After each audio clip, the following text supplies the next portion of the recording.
Hi, good morning to everybody. First, let me recognize the dignitaries in the hall, namely Mr. Israf Ahmad Mecca, Dr. Amara Narayanan, Sri Pravin Ramadung, and Dr. Asif Iqbal, Mr. Satish Kota, Dr. Sri Kumar, Mr. Manuel Sudagar, and Mr. Nathan. First, I would like to thank you all for inviting me as a speaker to your important conference. And I understand this is the first time that the three organizations have come together to organize this conference. Now, when they first contacted me, they told me, could you speak about Singapore? And after giving thought, I think it is important that you understand the bigger picture, because businessmen need to understand the big picture. Then once you understand the big picture, you see how as businessmen you fit yourself in, and most importantly, you take advantages of the opportunity, and even more importantly, you make money. Sure. Thank you very much. So I thought what I will do is, I will start off by telling you briefly what is the big picture that is happening in Southeast Asia, and how the big countries are all playing the game. Well, you are aware that the elephant in the room is China. And China is very big through the Belt and Road project. They are committing to invest $500 billion in a lot of infrastructure to ensure that infrastructure and many of these investments lead to greater growth and prosperity for China. The Japanese are in the act, the Koreans are in the act. India is also in the act through the Act East policy, which was previously Look East policy, now Act East policy. And I'll elaborate what India is trying to do to engage ASEAN, which is Southeast Asia. Similarly, the Americans under Trump, before Obama, they said they're going to pivot towards Asia. Then Trump woke up and said, forget about it, focus on America. But suddenly they realized Asia, particularly Southeast Asia, is also important.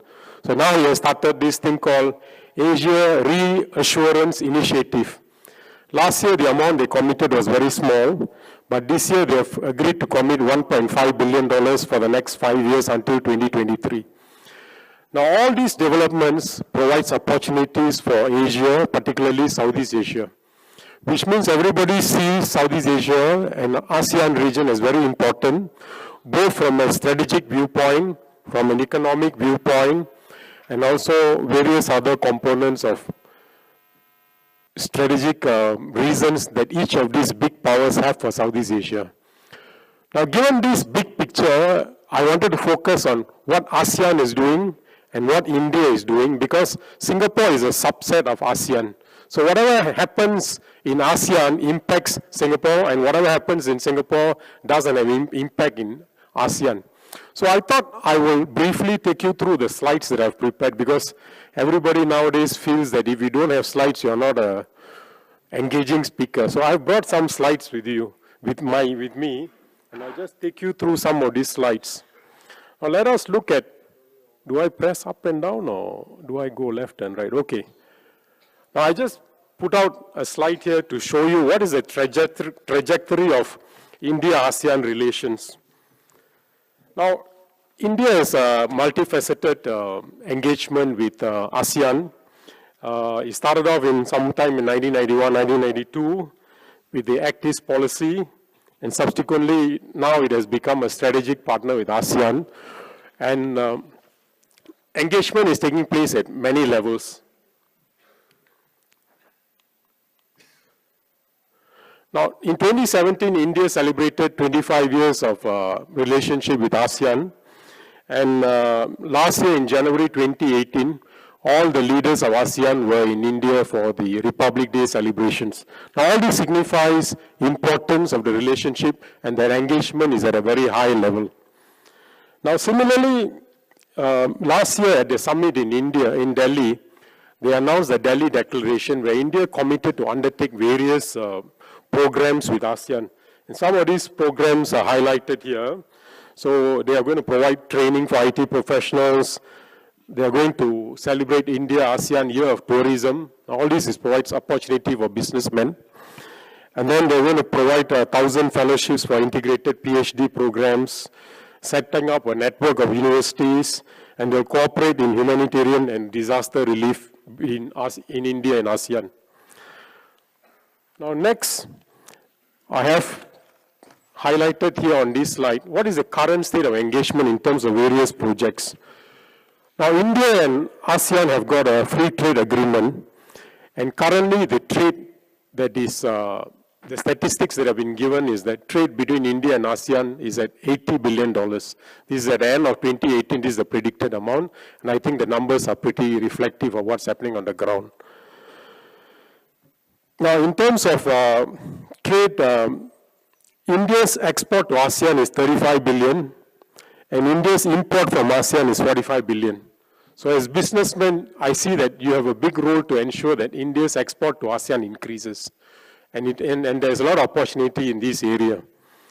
Now, secondly, the other thing that's happening is that beside the free trade agreement, India together with ASEAN and the 6 other countries are negotiating the RCEP, which is a regional comprehensive economic program.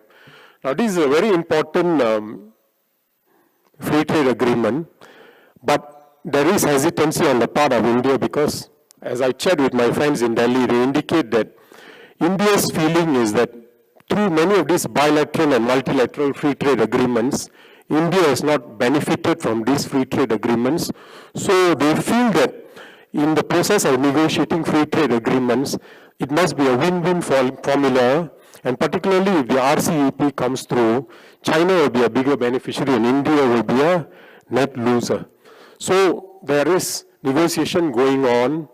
And we hope, we in ASEAN, particularly in Singapore, are hoping for an early conclusion of the RCEP, but there are genuine reasons and genuine concerns by some countries like India that they may not benefit and that in the long run they may have a bigger deficit in their trade accounts.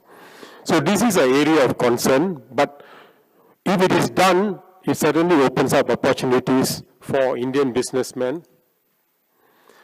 Now, unilaterally, between ASEAN and India, there are a lot of bilateral negotiations that are taking place to open up different segments. So they are trying to do a trade facilitation whereby customs systems are integrated so there is an easy export and import of goods between ASEAN and India. They are trying to also do an ASEAN maritime agreement so that shipping and all these things are coordinated between ASEAN and India. We are also talking about having an ASEAN-India air transport agreement so that we have a broader and bigger business in terms of air travel and freight by air between India and ASEAN. And this is an area there's a lot of scope also because currently most of the flights are concentrated between Thailand, Malaysia and Singapore to India. So this is a big opportunity. Singapore is pushing for a free skies, open skies agreement between Singapore and India and subsequently between India and ASEAN. But this is some time away because India feels that bulk of the beneficiaries of these air traffic rights are ASEAN countries, particularly Singapore, Malaysia, and Thailand, and not the Indian aircraft carriers. So this is an area of concern. Similarly, there has been a push for an ASEAN-India air transport agreement because later on I'll highlight to you that India is also trying to build a transport corridor through the northeast. So through your northeast states into Myanmar, to Thailand, to Laos, Cambodia, India is trying to develop a trilateral highway all the way to Thailand, and subsequently they hope to expand this to Cambodia, Laos, and Vietnam. And through this, it's going to open up a corridor for goods to be transported to some of these countries which are known as CMLV countries, which is Cambodia, Laos, Vietnam, and Myanmar. And through that, it's possible that when subsequently the Trans-Asia Railway is built, we will also connect through the network, and it opens up opportunity for businessmen to transport and export their goods to the ASEAN region and even possibly to China. Now, in terms of land transport, I just highlighted that besides road, we are also talking about railway, and we are talking about the MIEC, which is the which is the economic corridor. And now India has also undertaken one important project called the Kaladan project, where from Sidway Port you connect through a road and through the river you connect to the northeast states. I think it connects to Mizoram. Now all these are being put into place to see how India could connect with the ASEAN landmass. And recently, when your Prime Minister was in Indonesia last year, he agreed to develop a port in Aceh, which is in Sumatra, a port called Sabang. Now it's both strategic, but it's also with a view to see how you could expand trade and develop opportunities in Indonesia, particularly in Sumatra. Now all this shows that governments are taking the right step to ensure that opportunities are exploited. While there's a strategic reason, there is also economic and business reason for doing many of these. And it's important as businessmen that you understand these big blocks that are being put in place by ASEAN, by India and individual countries in ASEAN to ensure that there is a bigger pie for people to do business and for businessmen to benefit. Now I'll just give you some numbers. Now this is a trade between ASEAN and India. If you see the numbers, okay. I think currently the numbers, it's end of 2017, it stood at about 70 billion. And I gave you the numbers earlier, it's roughly about 60% from ASEAN and 40% from India. Now in terms of India's export and import with ASEAN, you can see the numbers are there, but the biggest trade basically takes place between Singapore, Thailand, Malaysia, and Indonesia. But bulk of the trade usually goes through Singapore because Singapore is also a re-export center. Now in terms of commodity-wise, India's exports to ASEAN are also here. Now I'll leave these slides with the organizers, so whoever wants to take a look at these slides or wants to understand the numbers, please contact the organizers. They'll be very happy to share my slides with you.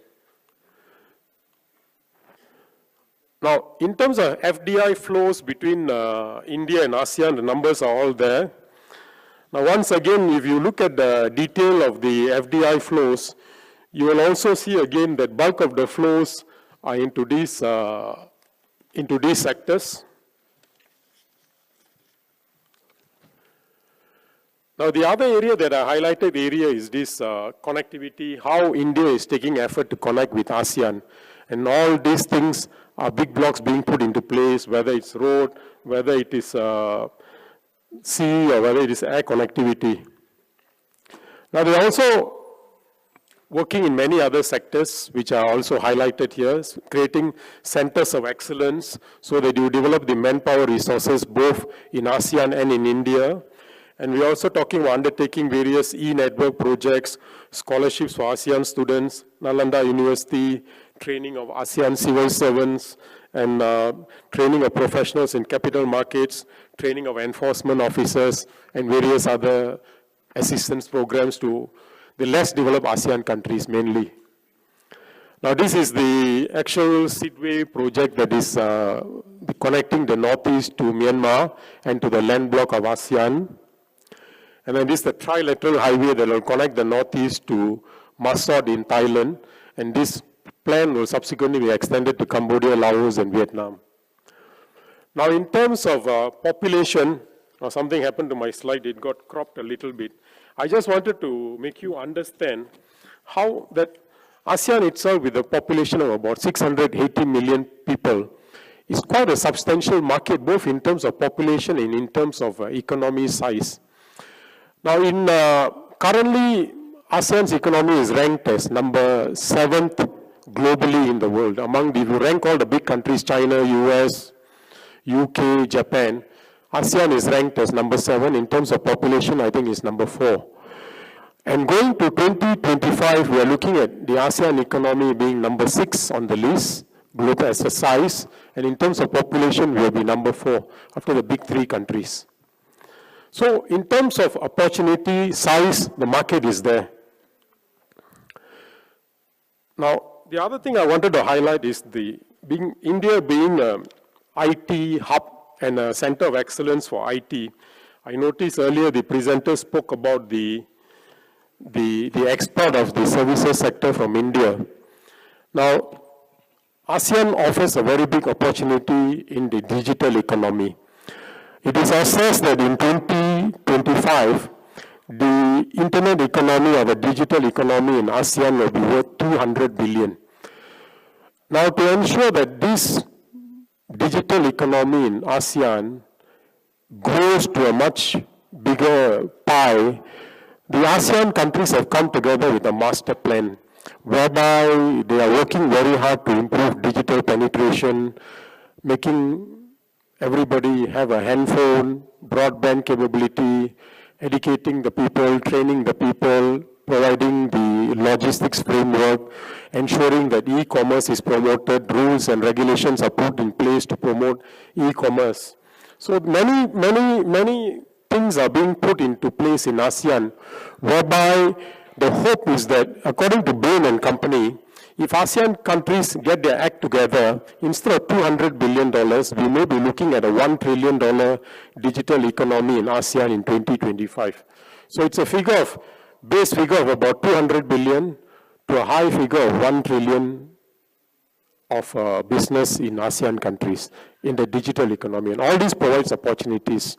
So I see scope in the internet economy for a lot of businessmen, and particularly I noticed that many of your members who are present here today, they come from small, medium enterprises or micro enterprises, and you can be the niche who can identify opportunities in many of these areas, and you see where can you contribute or what can you take a part in many of these evolving businesses.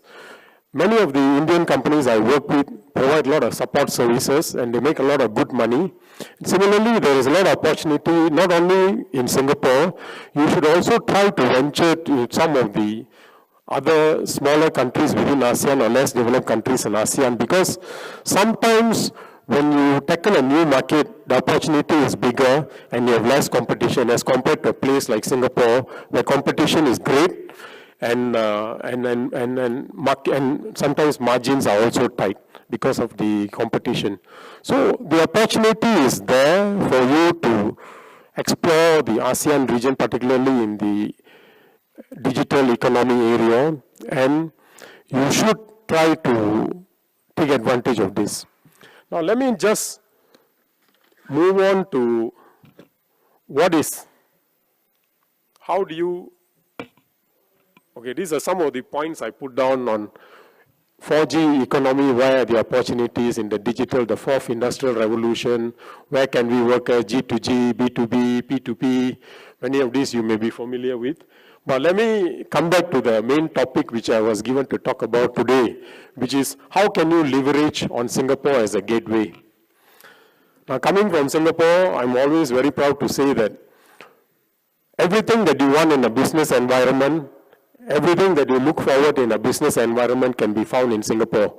I've enumerated many of these points out here, and I'll just take you through each one of them because many of you all have visited Singapore, but for the benefit of the few of you all who may not have visited Singapore or do have not have the ability to pull up the data, I'll just share with you some of the interesting points about Singapore. In terms of location, we are strategically located right in the middle of ASEAN, and because of the location and the infrastructure that we have developed, a lot of people find it convenient to locate their business. A lot of people find it convenient to make stopovers and to use Singapore as a strategic location. The other point that is very critical, I think, is the use of English as a common business language. Practically everybody in English speaks English. When everybody in Singapore speaks English, the education system uses English as the main language. Government uses English as the medium of instruction and business. So English being used widely in Singapore is a big advantage. And many businessmen from India or in any part of the world, when they land in Singapore, they are able to use English and converse and do business both with the government and the private sector. The second point I wanted to highlight is political stability. Now this is a very valuable commodity which many people in the world do not appreciate. When you are a businessman, you wake up, you don't want to see a situation where every 5 years when the government changes, policy changes, business groups are favored or fall out of favor, policy changes on which you have relied, or taxation goes up or taxation gets changed, or governments become friendly to one business group or unfriendly to another business group. So what you want is political stability, continuation of policies, and going forward, you want to plan for 10 years, 15 years, 30 years. You want to ensure that the government that is going to appear there is going to safeguard your financial investments for the long run. Now, this is something that Singapore has been able to provide. We have been having the same government for 60 over years. I come from the ruling party previously, and I can tell you that we are very proud that, not because that no party lasts for so long except for some communist parties in some countries, but genuinely we have a very strong and a serious government that plans not 5 years, 10 years, 50 years. In the year 2000, we were planning for scenario planning for 2050. How will the world change? What are the possible threats? What are the possible opportunities? Are our people prepared? What kind of education should we be planning? What kind of health services should we be aiming for? What kind of defense policy should we be putting in place? What kind of civil service should we be putting in place? So there is a thought process to do scenario planning for the year 2020, 2010, 20, 30, 40, 50, so that when you have a long-term vision, you put policies in place, the next generation that takes over has something to look forward to, and by highlighting where you are going, I think it gives confidence to businessmen that whatever you are planning, I can plan my business goals and my scenario and my opportunities in line with where the government is going. So political stability is provided in Singapore, and that's why everybody likes to invest there in the long run.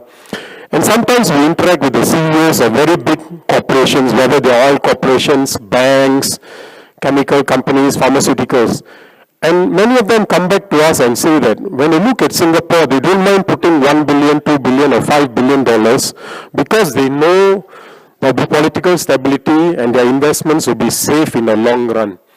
So this is something very important. Would you like to put a refinery worth $2 billion in a country where you know that 2 years from now there's going to be a coup, or there is going to be a civil war, or that the government is going to change every 2 years? So this is something very important, and when you consider investments for the long run, this is certainly a very important factor. Now, consistent with this, as a businessman, it is also very important to understand that currency stability is very important. Now, many of you are businessmen, you may be small, medium, or big businessmen, but currency movements affects your profit. I sit on the board of many companies in the past, and every month we get a headache when currency movements affect our P&L, because one moment you're sitting on a profit of $3 million, and then because of currency movement of 5 to 10%, your $3 million can disappear. Now, one of the things that we find Singapore has offered to many international businesses is currency stability. And many Indian businessmen who have invested in Singapore come back and tell us that the factory they bought, the house they bought, many of the things that they've invested in Singapore, in the long run, because of currency appreciation and stability, many of their investments, many of their assets have multiplied in terms of value. Now, this is something that goes parallel with political stability and a good financial management of the financial policy in the country. Now, this is important, and this is something that I will encourage businessmen to take into account. Now, the third one is business transparency. You go to Singapore, you want to set up a company, within 1 day, today you can set up a business. And whether you're a foreigner or a Singaporean, there is no discrimination. You want to go to immigration office to apply for a work pass to stay and work in Singapore, you take the same queue number as a Singaporean. We don't discriminate. We don't give a foreigner a different number and a Singaporean a different number. You go to the hospital, everybody gets the same treatment. You go to the school, what your child gets educated, the same Singaporean child gets the same education. So everything that they do, there is transparency. There is no hidden policy which is only applicable to some people and not applicable to somebody else. And if you want to apply for a license, it's pretty straightforward. There is no corruption, or very little corruption. So you know that you are going to do business in a place where everything is transparent, very clear, and you know that there is no hanky-panky when it comes to government policies or approval of many of these licenses or whatever permits you need to commence with your business. And everything, more importantly, is timely. They try to attend to your applications as soon as possible. If a timeline is given 1 week, they reply to you within 1 week. If you don't, you can complain, and they take your complaints very seriously. Because we are not pitching with just businessmen locally. We see ourselves as pitching ourselves to the whole world. We want to market as a place of business to the whole world. And that's why we have to ensure that there is transparency in many of the government policies and many of these applications that you want to do or which they want to approve. Now, in terms of ease of doing business, is the same thing. You apply for a company, whether it's income tax, any other paperwork that you need to do. Generally, you don't hear complaints that there has been a delay, you're discriminated, you're unfairly treated, you're being persecuted for any reason. So that's important for businessmen. You don't want to go to a place where you're enthusiastic to do business, you put in an application, they tell you it takes you 6 months to set up your company, another 3 to 6 months to get a particular permit to start a business in a particular sector. So ease of business is very important, and this is something that Singapore offers. Now, number 5 is, I think all of you all know, we got an excellent port, airport and seaport facilities. We are building a very big port called the Tuas Mega Port.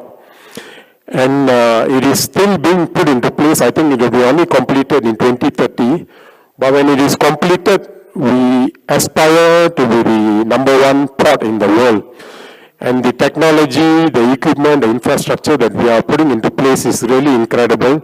Billions and billions of dollars are being put into the airport, into the port. Similarly, Changi Airport always gets renewed and regenerated and renovated, as you know. If you may have been to Terminal 1 many years ago, today you go in there, it looks like a brand new airport has been set up. We are already planning for, we got Terminal 1, 2, 3 and 4, we are already planning for Terminal 5 because we anticipate business for 2050 and we are putting the infrastructure in place today. So similarly, in terms of road linkages and railway linkages, we are working on developing the road linkages to connect with India, to China, and we are also working with the ASEAN countries and countries like India and China to see how we could enhance our railway connectivity to these big countries. Now, in terms of financial center, this is equally important. You want to be able to come to a place where you can put your money, take out your money, borrow money, and there is no restriction on in terms of when you can take out your money, movement of your profits, whether you want to take loans. And Singapore also provides opportunity for you to raise capital. A lot of the medium-sized and big companies have come to Singapore, not only to take loans, but also to raise bonds, come out with structured products which are able to service their business needs over the years. And being a financial center, we have basically about close to 125 banks, global banks present in Singapore offering various financial services. So in terms of trading, in terms of ease of doing business and raising money, Singapore is also well positioned. Now, business-friendly tax rates. We consider ourselves as offering one of the best tax rates. Its corporate rate is fixed at 17%. And for startups, we have an even better tax program. Up to 300,000, I don't think you get tax. Up to $1 million, I think you get tax at 50%. And beyond that, you get taxed at 17%. But for the first 3 years, you have other concessions that are being offered to various startups. So for that reason, you'll be surprised that many of these startups in the US, in China, even in India, have decided to set up office in Singapore for various reasons. Besides tax rates, there are a lot of other subsidies and grants that are being given by the government to encourage startups. And a whole ecosystem has been provided to ensure that talent is easily available, affordable offices are available, that they approve the movement of talented people from across the world to come to Singapore to work on these startups. And they also provide you a big helping hand to ensure that you get tied up with the necessary research and supporting agencies to ensure that your ideas, your innovations are well supported and can come to the market as soon as possible. And as businessmen, you see that your effort get rewarded in the market. Now, the other one is trained and talented manpower. We have basically 4 universities currently, but we also have various other technical and specialized training programs, which ensures that we're able to feed adequate number of people to the business community. But despite that, we still take about close to 2 million people from overseas who are working in Singapore. You will know that Singapore's resident population is only 3.5 million people, but at any time there's a resident population of 5.5 million people. Now about 400,000 Malaysians come daily to work in Singapore, and 400,000 Malaysians live and work in Singapore. Another 300,000 go up and down between Malaysia and Singapore daily. And besides this, we give various tiered work passes and employment passes according to the ability and income level of different individuals. But primarily, in order to support business, we have a very benign and supportive immigration and employment policy, which allows you to bring in foreign talent. So for example, if you are setting up a chip factory in Singapore and you need 2,000 engineers when you set up your chip factory in 1 year, the government ensures that you have the 2,000 engineers when you start your plant. So Singapore, we may only produce 500 to 600 engineers per year, or close to 1,000, and we need 2,000 just for one chip plant. So government ensures that you are given the permit to bring in your engineers. But this is an issue between some countries and in Singapore. So one of the concerns that we have a comprehensive economic cooperation agreement, which is a free trade agreement between India and Singapore. Now, one of the issues that always comes up as a matter of discussion is we call it the MRAs, which is mutual recognition accreditation, whereby certain professionals in India, they want to be recognized to be working in Singapore, whether an engineer, doctor, lawyer, certain other professionals, and similarly nurses. So one of the issues that arises is, how much can we allow under the MRA? Because the trouble is, if 1 million doctors from India decide to say we want to come and set up office in Singapore, we can't cope.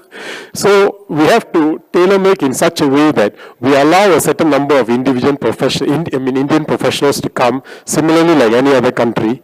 But this always is a tough point between India and Singapore when it comes to detailed negotiations. What is the exact number of Indian professionals or employment people who can come and work in certain sectors in Singapore? And this is again, I need you to understand this so that there is a context, because some of our Indian friends complain that Singapore government is restricting the number of Indian employees in certain companies or in certain sectors. Three things that are happening. One is, many countries have become nationalistic and local people are feeling that, not many employment opportunities are being created for locals, or that because foreigners are taking lower salaries, their salaries are stagnating. And thirdly, some of these companies who are foreign-owned companies genuinely try to bring as many foreign talent from their home country, so that one could be salary, one could be that they're familiar, two is that they genuinely feel that they got the talent. But as a government, they have a role to ensure that the talent pool that is allowed also takes into account that it gives opportunities for Singaporeans to work. So it's a fine balance. No government has the perfect answer, but this is an issue that's always a talking point between India and Singapore. So as businessmen, you must understand that this will be an issue. We will allow you to recruit foreign talent, but always ensure that there is a balance between foreign talent and local talent, and that adequate opportunity is given for local Singaporeans to also thrive in your organization. Now we welcome foreign talent and MRAs, then excellent training I've already highlighted. Now the other thing that is very important for businessmen, and this is something you may also take into account, Singapore provides a very good family environment. So a lot of businessmen in Southeast Asia, even in Asia, they base their family in Singapore. Why? Because you want your wife or your daughter to go out at 1 o'clock and walk the streets and come back home without any headache. This is something very important for a lot of businessmen, and Singapore provides that environment. And you also want to ensure that your children get the best education, they are in a safe environment. So Singapore provides that. So a lot of big bosses and big owners of organizations and businesses keep their family in Singapore and they come back on weekends, spend time and go off. So the environment is very important, and this is something that Singapore provides. The other one that I want to highlight is the judicial and arbitration forum. Now, judicial systems are very important because when businessmen get into problems or issues, you want to go to a third party that solves your problem impartially, friendly, and most importantly, timely. So typically you go to the Singapore High Court, your cases get resolved hopefully within 1 year, maximum 1.5 years. Including the appeal process, within 1.5 years, your problem gets resolved. Or you go for arbitration, there are many opportunities. We have the Singapore International Arbitration Center, and now we are pushing in a big way for mediation centers, so that when businessmen have disputes, you can either settle it in mediation through arbitration, or you decide to go to court. At the end of the day, disputes must be settled expeditiously and in a fair manner and in a transparent manner. And the judiciary in Singapore enjoys an excellent reputation globally for being impartial, transparent, and dispensing speedy justice. The other one that I wanted to highlight is, which is very important, is once again the regional free trade agreements and the bilateral free trade agreements. Now between Singapore and in India, we have the CECA, which is the Comprehensive Economic Cooperation Agreement, which was signed in 2005. I remember I went with our Prime Minister to Delhi to sign the agreement. Now that has undergone a further refinement, one more round. Now under this CECA, there's a lot of opportunity for businessmen to take advantage. Identify, learn, because one of the common complaints I hear from government and the business chambers is that many of the small and medium-sized businesses do not understand many of the advantages and benefits that you can enjoy under the free trade agreement, whether it's a regional free trade agreement between ASEAN and India, or whether it's bilateral free trade agreements. So as small and medium-sized enterprises, approach your government agencies, approach your chambers of commerce, talk to them, because many of the products, you will be surprised, enjoy either zero tariffs or very low tariffs, but because you don't know, you just export, you don't take advantage, you don't do the necessary paperwork, and you miss out some of these opportunities. So Singapore has got bilateral agreements with India, we got the ASEAN Free Trade Agreement, and now we are moving on to the RCEP, which is pretty big in scale. And so that's one level. The other level is within ASEAN, there is ASEAN is moving towards an ASEAN economic community. And in the process of creating this ASEAN economic community, the bulk of the tariffs within ASEAN has been removed. You will be surprised that for goods, practically 98% of the movement of goods within ASEAN has no tariffs. So if you set up a company in Singapore and through very clever management, you can show that it's an ASEAN country or one of the Singapore-based companies or one of the ASEAN-based companies, you are able to export goods within ASEAN with very little tariffs. Now the next movement they are trying to do is to see whether tariffs can also be removed for services, because there is still a lot of non-tariff barriers for ASEAN trade in services. This is an issue that ASEAN is tackling very hard, and they are trying to ensure that just like goods, similarly for services, there is very little tariffs, and it is something that can be promoted, particularly when we are trying to move by 2025 to have a 200 billion or 1 trillion digital economy, because bulk of this trade in services is going to take place in the area of digital economy or internet economy. Now, I've basically highlighted what's happening big picture, medium term, and a regional level, and from Singapore.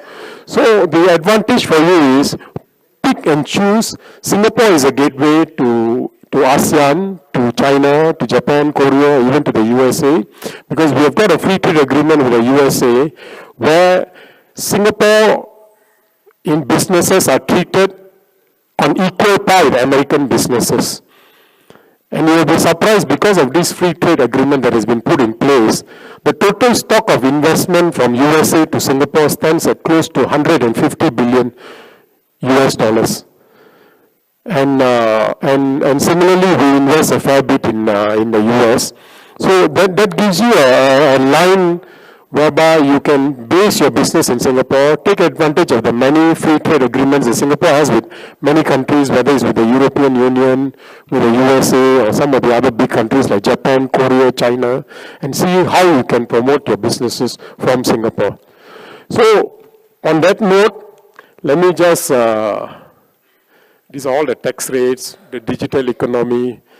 So being Singaporean and being part of ASEAN, I just wish that going forward, all of you will take advantage of some of the many points that I've highlighted. And I wanted to congratulate many of the ladies who are here today, because I always encourage ladies to participate in business and to work as hard as the men and try to grow your business and succeed. And I know some of you visited me last year as part of a delegation in taking advantage of one of the opportunities in Singapore. I am in Singapore, and many of the APNA members are my old friends. If you need any advice or you need any guidance, please do give a call to us or write a note to us, and we will try to matchmake you with some of the businesses in Singapore who are maybe in the same field, who are thinking of coming to India, want to exploit businesses. I'm also sitting in the ASEAN-India Business Council, where we do a lot of projects with FICCI in Delhi. And recently they have signed a memorandum between the Karnataka FICCI and the ASEAN-India Business Council. And many of us are coming back to Bangalore next month. There is a big summit between ASEAN-India Business Summit taking place in Bangalore. I think it's on the 23rd to the 25th. So there's a sizable delegation coming from the ASEAN countries' businessmen. And I do hope that we can tie up with some of your business members and we can work together and see how we can exploit the business opportunities. Once again, I would like to thank all of you for attending the talk, and I wish many of you good prosperity and an excellent business, and let us work together for a win-win formula. Thank you very much.